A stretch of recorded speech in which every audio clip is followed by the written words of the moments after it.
ಸ್ನೇಹಿತರೆ, ಕರ್ನಾಟಕ ಕಾಂಗ್ರೆಸ್ನಲ್ಲಿ ನಾಯಕತ್ವ ಗೊಂದಲ ಮುಂದುವರೆದಿದೆ. ಇತ್ತೀಚೆಗೆ ದೆಹಲಿಗೆ ಹೋಗಿದ್ದಂತಹ ಸಿದ್ದರಾಮಯ್ಯ ಮತ್ತು ಡಿ ಕೆ ಶಿವಕುಮಾರ್ ಇಬ್ಬರೂ ಕೂಡ ಕಾಂಗ್ರೆಸ್ ಹೈಕಮಾಂಡ್ ಮಟ್ಟದ ನಾಯಕರನ್ನು ಭೇಟಿಯಾಗಿದ್ದಾರೆ. ಆ ಭೇಟಿಯ ಸಂದರ್ಭದಲ್ಲಿ ತಮ್ಮ ಮುಂದಿನ ನಡೆ ಏನಿದೆ ಅನ್ನೋದನ್ನು ಅತ್ಯಂತ ಸ್ಪಷ್ಟವಾಗಿ AICC ಅಧ್ಯಕ್ಷರಾಗಿರ್ತಕ್ಕಂಥ ಮಲ್ಲಿಕಾರ್ಜುನ್ ಖರ್ಗೆ ಹಾಗೆ ಇನ್ನಿತರ ಕಾಂಗ್ರೆಸ್ನ ಹೈಕಮಾಂಡ್ ನಾಯಕರ ಮುಂದೆ ಚರ್ಚೆ ಮಾಡಿ ತಮ್ಮ ಅಂತಿಮ ನಿರ್ಧಾರವನ್ನು ಎರಡೂ ನಾಯಕರು ಕೂಡ ತಿಳಿಸಿ ಬಂದಿದ್ದಾರೆ ಅನ್ನುವ ಮಾಹಿತಿಗಳು ಸಿಗ್ತಾ ಇದ್ದಾವೆ.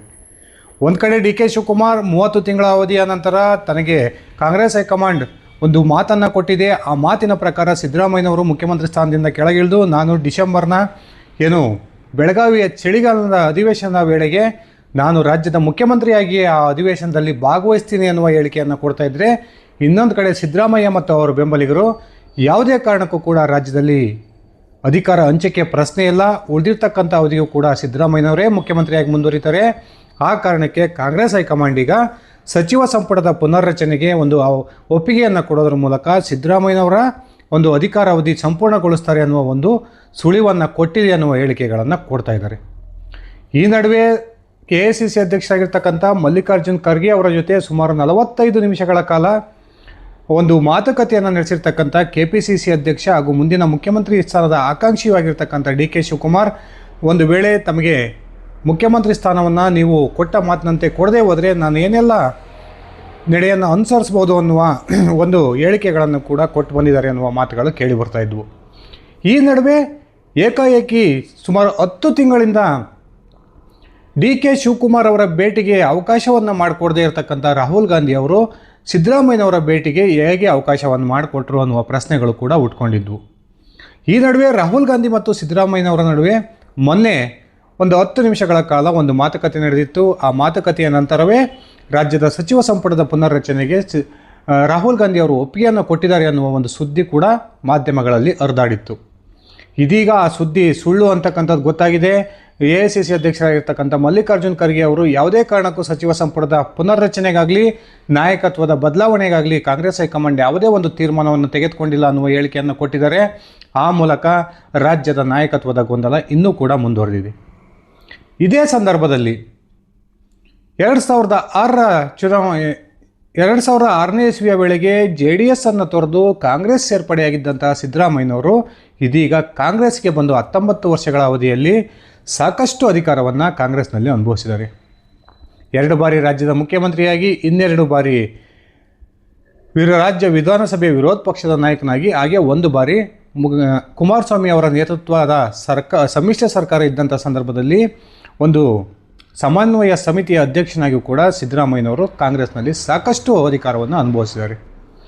ಈ ನಡುವೆ ಕಾಂಗ್ರೆಸ್ ಹೈಕಮಾಂಡ್ ಒಂದು ವೇಳೆ ಮುಖ್ಯಮಂತ್ರಿ ಬದಲಾವಣೆಗೆ ಮುಂದಾದರೆ ಈ ಆತಂಕ ಸಿದ್ದರಾಮಯ್ಯ ಮತ್ತು ಅವರ ಬೆಂಬಲಿಗರಲ್ಲಿ ಕಾಡ್ತಾ ಇರೋದು ಸತ್ಯ. ಯಾವಾಗ ಬಿಹಾರ ಚುನಾವಣೆಯಲ್ಲಿ ಸೋತು ಸುಣ್ಣವಾಯಿತು ಕಾಂಗ್ರೆಸ್, ಅದಾದ ನಂತರ ಸಿದ್ದರಾಮಯ್ಯನವರು ತಮ್ಮ ವರಸೆಯನ್ನೇ ಬದಲಾಯಿಸಿದ್ದಾರೆ ಅನ್ನುವ ಮಾತುಗಳು ಕೇಳಿ ಬರ್ತಾ ಇದ್ದು, ಇತ್ತೀಚೆಗೆ ದೆಹಲಿಯ ಪ್ರವಾಸದ ಸಂದರ್ಭದಲ್ಲಿ ಸಿದ್ದರಾಮಯ್ಯನವರು ತಮ್ಮ ಹೈಕಮಾಂಡ್ ನಾಯಕರ ಮುಂದೆ ಪ್ರಮುಖ 5 ಷರತ್ತುಗಳನ್ನು ಇಟ್ಟಿದ್ದಾರೆ ಅನ್ನುವ ಮಾಹಿತಿಗಳು ಸಿಗ್ತಾ ಇದ್ದಾವೆ. ಸಿದ್ದರಾಮಯ್ಯನವರ ಈ 5 ಕಂಡೀಷನ್ಗಳನ್ನು ಕೇಳಿದಂಥ AICC ನಾಯಕರು ಸಂಪೂರ್ಣವಾಗಿ ತಂಡ ಹೊಡೆದೋಗಿದ್ದಾರೆ ಅನ್ನುವ ಒಂದು ಮಾತುಗಳು ಕೂಡ ಕಾಂಗ್ರೆಸ್ ಮೂಲಗಳಿಂದ ಕೇಳಿ ಬರ್ತಾ ಇದ್ದಾವೆ. ಹಾಗಾದರೆ ಸಿದ್ದರಾಮಯ್ಯನವರು ತಮ್ಮ ಹೈಕಮಾಂಡ್ ನಾಯಕರ ಮುಂದಿಟ್ಟಿರ್ತಕ್ಕಂಥ ಆ 5 ಕಂಡೀಷನ್ಗಳು ಯಾವ್ಯಾವು? ಒಂದು ವೇಳೆ ಈ ಕಂಡೀಷನ್ಗಳಿಗೆ ಕಾಂಗ್ರೆಸ್ ಹೈಕಮಾಂಡ್ ನಾಯಕರು ಒಪ್ಪದೇ ಹೋದರೆ ಸಿದ್ದರಾಮಯ್ಯನವರ ಮುಂದಿನ ನಡೆ ಏನಾಗಿರುತ್ತೆ? ಈ ಪ್ರಶ್ನೆಗಳು ಉಟ್ಕೊಂಡಿದ್ದಾವೆ. ಅದರ ಸಂಪೂರ್ಣ ವಿವರವನ್ನು ನಾನು ಕೊಡ್ತಾ ಹೋಗ್ತೀನಿ. ಅದಕ್ಕಿಂತ ಮುಂಚೆ ನೀವಿನ್ನು ನನ್ನ ಇಟಿಗೆ ಅಂತ ಯೂಟ್ಯೂಬ್ ಚಾನಲ್ಗೆ ಸಬ್ಸ್ಕ್ರೈಬ್ ಮಾಡ್ಕೊಂಡಿಲ್ಲ ಅಂದರೆ ದಯವಿಟ್ಟು ಸಬ್ಸ್ಕ್ರೈಬ್ ಮಾಡಿಕೊಂಡು ಬೆಲ್ ಬಟನ್ನ ಕ್ಲಿಕ್ ಮಾಡಿ. ನಾನು ಕೊಡ್ತಕ್ಕಂಥ ಮಾಹಿತಿ ನಿಮ್ಗೆ ಇಷ್ಟ ಆಗಿದ್ದರೆ ಈ ವಿಡಿಯೋಗೆ ಲೈಕ್ ಮಾಡಿ, ಶೇರ್ ಮಾಡಿ, ಕಮೆಂಟ್ ಮಾಡಿ. ಸ್ನೇಹಿತರೆ, ನಿಜಕ್ಕೂ ಕೂಡ ಈ ಡಿ ಕೆ ಶಿವಕುಮಾರ್ ಅವರಿಗೆ ಹೋಲಿಸ್ಕೊಂಡ್ರೆ ಸಿದ್ದರಾಮಯ್ಯನವರೇನು ಅಷ್ಟು ಪಕ್ಷನಿಷ್ಠರಲ್ಲ. ಅನ್ಯ ಪಕ್ಷದಿಂದ ಬಂದು ಕಾಂಗ್ರೆಸ್ನಲ್ಲಿ ಸಾಕಷ್ಟು ಅಧಿಕಾರವನ್ನು ಅನುಭವಿಸಿದ್ದಾರೆ. ಒಂದು ವೇಳೆ ಕಾಂಗ್ರೆಸ್ ಹೈಕಮಾಂಡ್ ಸಿದ್ದರಾಮಯ್ಯನವರ ವಿರುದ್ಧ ನಿರ್ಧಾರವನ್ನು ತೆಗೆದುಕೊಂಡ್ರೆ ಸಿದ್ದರಾಮಯ್ಯ ಮತ್ತು ಅವರ ಬೆಂಬಲಿಗರು ಏನು ಬೇಕಾದರೂ ಮಾಡೋಕ್ಕೆ ರೆಡಿ ಇದ್ದಾರೆ. ಈಗಾಗಲೇ ವಿಶ್ವನಾಥ್ ಒಂದು ಮಾತನ್ನು ಹೇಳಿದ್ದಾರೆ, ಸಿದ್ದರಾಮಯ್ಯನವರನ್ನು ಅಧಿಕಾರದಿಂದ ಕೆಳಗಿಳಿಸ್ತಕ್ಕಂಥ ಪ್ರಯತ್ನವನ್ನು ಕಾಂಗ್ರೆಸ್ ಹೈಕಮಾಂಡ್ ಮಾಡಿದರೆ ಸಿದ್ದು ಮತ್ತು ಅವರ ಬೆಂಬಲಿಗರು ರಾಜ್ಯದಲ್ಲಿ ಹೊಸ ಪಕ್ಷವನ್ನು ಕಟ್ಟೋದ್ರ ಮೂಲಕ ಕಾಂಗ್ರೆಸ್ಸನ್ನು ನಿರ್ನಾಮ ಮಾಡ್ತಾರೆ ಅನ್ನುವ ಹೇಳಿಕೆಯನ್ನು ಇತ್ತೀಚೆಗೆ ವಿಶ್ವನಾಥ್ ಅವರು ಕೊಟ್ಟಿದ್ದರು. ಇದೇ ಒಂದು ಲೆಕ್ಕಾಚಾರದಲ್ಲಿ ಸಿದ್ದರಾಮಯ್ಯನವರು ಇದೀಗ ಕಾಂಗ್ರೆಸ್ ಹೈಕಮಾಂಡ್ ನಾಯಕರ ಮುಂದೆ 5 ಪ್ರಮುಖ ಕಂಡೀಷನ್ಗಳನ್ನು ಹಾಕಿದ್ದಾರೆ. ಯಾವಾಗ ಸಿದ್ದರಾಮಯ್ಯನವರಿಂದ ಈ ರೀತಿಯ ಕಂಡೀಷನ್ಗಳು ಬಂದವೋ ನಿಜಕ್ಕೂ ಕೂಡ ಕಾಂಗ್ರೆಸ್ ಹೈಕಮಾಂಡ್ ನಾಯಕರು ಏನು ಮಾಡಬೇಕು, ಸಿದ್ದರಾಮಯ್ಯನವ್ರನ್ನ ಉಳಿಸ್ಕೊಳ್ಬೇಕಾ, ಡಿ ಕೆ ಶಿವಕುಮಾರ್ ಅವ್ರನ್ನ ಉಳಿಸ್ಕೊಳ್ಬೇಕಾ ಅನ್ನುವ ಗೊಂದಲದಲ್ಲಿದ್ದಾರೆ. ಹಾಗಾದರೆ ಸಿದ್ದರಾಮಯ್ಯನವ್ರು ಹಾಕಿರ್ತಕ್ಕಂಥ 5 ಪ್ರಮುಖ ಕಂಡೀಷನ್ಗಳೇನು ಒಂದೊಂದಾಗಿ ಹೇಳ್ತಾ ಹೋಗ್ತೀನಿ. ಇದರಲ್ಲಿ ಅತ್ಯಂತ ಪ್ರಮುಖವಾದ ಒಂದು ಕಂಡೀಷನ್, 2028ರ ಚುನಾವಣೆ ಬರೋವರೆಗೂ ಅಂದರೆ ಈ ಒಂದು ವಿಧಾನಸಭೆಯ ಅವಧಿ ಮುಗಿಯೋವರೆಗೂ ನಾಯಕತ್ವದ ಬದಲಾವಣೆಯ ವಿಚಾರವನ್ನು ಯಾರೂ ಕೂಡ ಪ್ರಸ್ತಾಪ ಮಾಡೋಂಗಿಲ್ಲ. ನನಗೆ ನನ್ನ ಪಾಡಿಗೆ ನಾನು ಅಧಿಕಾರವನ್ನು ನಡೆಸೋದಕ್ಕೆ ಫುಲ್ ಫ್ರೀ ಹ್ಯಾಂಡನ್ನು ಬಿಡಬೇಕು. ಒಂದು ವೇಳೆ ನಾಯಕತ್ವ ಬದಲಾವಣೆಗೆ ನೀವು ಒಪ್ಪೋದೇ ಆದರೆ ಅದು ತಕ್ಷಣಕ್ಕೆ ಆಗೋಗಲಿ. ಇದು ಸಿದ್ದರಾಮಯ್ಯನವ್ರು ಹಾಕಿರ್ತಕ್ಕಂಥ ಮೊದಲ ಕಂಡೀಷನ್. ಆದರೆ ಸದ್ಯಕ್ಕೆ ನಾಯಕತ್ವ ಬದಲಾವಣೆಯನ್ನು ಮಾಡ್ತಕ್ಕಂಥ ಒಂದು ಮನಸ್ಥಿತಿಯಾಗಲಿ ಪರಿಸ್ಥಿತಿಯಾಗಲಿ ಕಾಂಗ್ರೆಸ್ ಹೈಕಮಾಂಡ್ ನಾಯಕರಿಗಿಲ್ಲ. ಯಾಕಂದರೆ ಲೋಕಸಭಾ ಚುನಾವಣೆಯ ನಂತರ ನಡೆದಿರ್ತಕ್ಕಂಥ ಎಲ್ಲ ರಾಜ್ಯಗಳ ವಿಧಾನಸಭಾ ಚುನಾವಣೆಯಲ್ಲೂ ಕೂಡ ಕಾಂಗ್ರೆಸ್ ಸುಣ್ಣವಾಗಿದೆ. ಇಂತಹ ಸಂದರ್ಭದಲ್ಲಿ ಅತ್ಯಂತ ಪ್ರಬಲ ನಾಯಕನಾಗಿರ್ತಕ್ಕಂಥ ಸಿದ್ದರಾಮಯ್ಯನವರನ್ನು ಕೆಳಗಿಳಿಸ್ತಕ್ಕಂಥ ಪ್ರಯತ್ನವನ್ನು ಕಾಂಗ್ರೆಸ್ ಹೈಕಮಾಂಡ್ ಮಾಡೋದಿಲ್ಲ. ಈ ಒಂದು ಕಂಡೀಷನನ್ನು ಸಿದ್ದರಾಮಯ್ಯನವರು ತಮ್ಮ ಹೈಕಮಾಂಡ್ ನಾಯಕರ ಮುಂದೆ ಇಟ್ಟಿದ್ದಾರೆ. ಅದೇ ರೀತಿ ಇನ್ನೊಂದು 2ನೇ ಕಂಡೀಷನನ್ನು ಇಟ್ಟಿದ್ದಾರೆ. ಏನು AICCಯ ಒಂದು OBC ವಿಂಗಿಗೆ ಸಿದ್ದರಾಮಯ್ಯನವರನ್ನು ಮುಖ್ಯಸ್ಥರನ್ನಾಗಿ ಮಾಡಿ ಆ ಮೂಲಕ ಸಿದ್ದರಾಮಯ್ಯನವರನ್ನು ರಾಷ್ಟ್ರ ರಾಜಕಾರಣಕ್ಕೆ ಕರೆದುಕೊಳ್ಬೇಕು ಅನ್ನುವ ಪ್ಲಾನನ್ನು AICCಯ ನಾಯಕರು ಮಾಡಿ ಆ ಮೂಲಕ ಡಿ ಕೆ ಶಿವಕುಮಾರ್ ಅವರಿಗೆ ರಾಜ್ಯದ ಮುಖ್ಯಮಂತ್ರಿ ಪಟ್ಟವನ್ನು ಕೊಡಿಸ್ಬೋದು ಅನ್ನುವ ಲೆಕ್ಕಾಚಾರದಲ್ಲಿದ್ದರು. ಈ ವಿಚಾರಕ್ಕೆ ಸಂಬಂಧಪಟ್ಟಂತೆ ಸಿದ್ದರಾಮಯ್ಯನವರು ಈಗ ತಮ್ಮ ಹೈಕಮಾಂಡ್ ನಾಯಕರ ಮುಂದೆ 2ನೇ ಪ್ರಮುಖ ಒಂದು ಕಂಡೀಷನನ್ನು ಇಟ್ಟಿದ್ದಾರೆ. ಅದೇನೆಂದರೆ, ಯಾವುದೇ ಕಾರಣಕ್ಕೂ ಕೂಡ ನಾನು ರಾಷ್ಟ್ರ ರಾಜಕಾರಣಕ್ಕೆ ಬರೋದಿಲ್ಲ. ನನ್ನ ರಾಜಕಾರಣ ಏನಿದ್ರು ಕರ್ನಾಟಕಕ್ಕೆ ಮಾತ್ರ ಸೀಮಿತ. ನೀವು ಯಾವುದೇ ಕಾರಣಕ್ಕೂ ರಾಷ್ಟ್ರ ರಾಜಕಾರಣಕ್ಕೆ ನನ್ನನ್ನು ಬರೋ ಹಂಗೆ ಒತ್ತಾಯ ಮಾಡೋಂಗಿಲ್ಲ ಅನ್ನುವ 2ನೇ ಕಂಡೀಷನನ್ನು ಕೂಡ ತಮ್ಮ ಹೈಕಮಾಂಡ್ ನಾಯಕರ ಮುಂದೆ ಸಿದ್ದರಾಮಯ್ಯನವರು ಇಟ್ಟಿದ್ದಾರೆ. ಅದೇ ರೀತಿ ಅತ್ಯಂತ ಪ್ರಮುಖವಾಗಿ ಏನು ಇತ್ತೀಚೆಗೆ ಸಚಿವ ಸಂಪುಟದ ಪುನರ್ರಚನೆ ಆಗುತ್ತೆ ಅನ್ನುವ ಮಾತುಗಳು ಕೇಳಿ ಬರ್ತಿದ್ದಾವೆ. ಈ ಪುನರ್ರಚನೆಯ ವಿಚಾರಕ್ಕೆ ಸಂಬಂಧಪಟ್ಟಂತೆ ಕೂಡ ಅತ್ಯಂತ ಪ್ರಮುಖವಾದ ಒಂದು ಕಂಡೀಷನನ್ನು ಸಿದ್ದರಾಮಯ್ಯನವರು ತಮ್ಮ ಹೈಕಮಾಂಡ್ ನಾಯಕರ ಮುಂದೆ ಇಟ್ಟಿದ್ದಾರೆ ಅನ್ನುವ ಮಾಹಿತಿಗಳು ಸಿಗ್ತದವೆ. ಈ ಸಚಿವ ಸಂಪುಟದ ಪುನರ್ರಚನೆ ವೇಳೆಗೆ ನನ್ನ ವಿವೇಚನೆಗೆ 60% ಸಚಿವರ ಒಂದು ಭರ್ತಿ ಮಾಡೋದಕ್ಕೆ ಅವಕಾಶವನ್ನು ಮಾಡಿಕೊಡ್ಬೇಕು. 60%. ಇನ್ನು ಉಳಿದಿರ್ತಕ್ಕಂಥ 40%ರಲ್ಲಿ ಡಿ ಕೆ ಶಿವಕುಮಾರ್ ಹೇಳಿರ್ತಕ್ಕಂಥ ವ್ಯಕ್ತಿಗಳನ್ನು 20% ನಾನು ಸಚಿವ ಸಂಪುಟಕ್ಕೆ ತೆಗೆದುಕೊಳ್ತೀನಿ. ಅದೇ ರೀತಿ ಹೈಕಮಾಂಡ್ ಸೂಚಿಸ್ತಕ್ಕಂಥ 20% ಸಚಿವರನ್ನು ನಾನು ಸಚಿವ ಸಂಪುಟಕ್ಕೆ ತೆಗೆದುಕೊಳ್ತೀನಿ.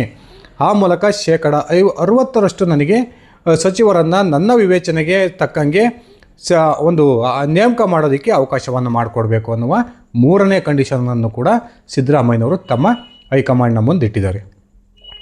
ಅದೇ ರೀತಿ ಇನ್ನೊಂದು 4ನೇ ಕಂಡೀಷನ್, ಏನು ಸಿದ್ದರಾಮಯ್ಯನವರು ಇತ್ತೀಚೆಗೆ ಜಾತಿ ಗಣತಿ ಅಹಿಂದ ಹೋರಾಟವನ್ನು ನಿರಂತರವಾಗಿ ನಡೆಸ್ಕೊಳ್ತಾ ಬರ್ತಾ ಇದ್ದಾರೆ. ಇನ್ನು ಲಿಂಗಾಯತ ಪ್ರತ್ಯೇಕ ಧರ್ಮವನ್ನು ಮಾಡಬೇಕು ಅನ್ನುವ ಬಹುದೊಡ್ಡ ಕನಸನ್ನು ಇಟ್ಕೊಂಡಿದ್ದಾರೆ. ಜಾತಿ ಗಣತಿಯನ್ನು ನಡೆಸ್ತಿದ್ದಾರೆ.